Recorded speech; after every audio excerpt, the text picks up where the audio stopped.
முக்கியமான ஒரு காயம். இன்னைக்கு வெயிலோட தாக்கம் அதிகமாக இருந்து கொண்டிருக்கிறது. வானிலை அறிக்கை சொல்கிற தகவல் படி இந்திய சென்னையில மிக அதிகமான ஒரு வெப்பநிலை நிலவி கொண்டிருக்கிறது. இன்னும் ஒரு 3லிருந்து 5 டிகிரி வரைக்கும் வெயிலுடைய தாக்கம் சென்னையில் அதிகமாக இருக்கும். வெயிலை சமாளிக்கிறது ரொம்ப கஷ்டம். அதனால நம்மளுடைய பாடி டெம்பரேச்சர் ஒரு 37 டிகிரிக்குள்ள நம்ம வச்சுக்கணும். தர்பூசணி, கிருணிப்பழம், வெள்ளரி பிஞ்சு, நுங்கு, இளநீர் இந்த மாதிரி நல்ல ஆரோக்கியமான பொருட்களை உடம்புடைய சூட்டை வெப்பத்தை கம்மி பண்ற மாதிரி பொருட்களை அதிகமாக சாப்பிடுங்க. பெப்சி, கோக்கு இதெல்லாம் உடம்புக்கு ஆரோக்கியம் இல்லாத காரியத்தெல்லாம் அவாய்ட் பண்ணிட்டு நம்முடைய உடல் வெப்பத்தை என்ன பண்ணணும், கண்ட்ரோல்ல.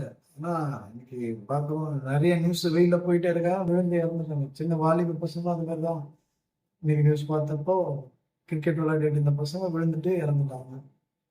எலெக்ஷன் அப்போ ஓட்டு போட போனாங்க, ஒரு 2-3 பேர் அதுக்காக வெயில நின்று அவங்க விழுந்து இறந்துட்டாங்க. வெயில் அந்த அளவுக்கு இருக்குது. ஆனால் தயவு செய்து பாடி டெம்பரேச்சரை லெவலில் அடிச்சு வச்சுங்க. நிறைய தண்ணி குடிங்க. வெப்பத்தை சமாளிக்கணும். 2 மாதம் நம்ம சென்னையில் இருக்கிற நம்ம வெப்பத்தை சமாளிக்கணும். எனவே ஒரு அட்வைஸாக எடுத்துட்டு தயவு செய்து நிறைய தண்ணி குடிங்க. என்ன தண்ணி குடிச்சா நல்லது. பாய்.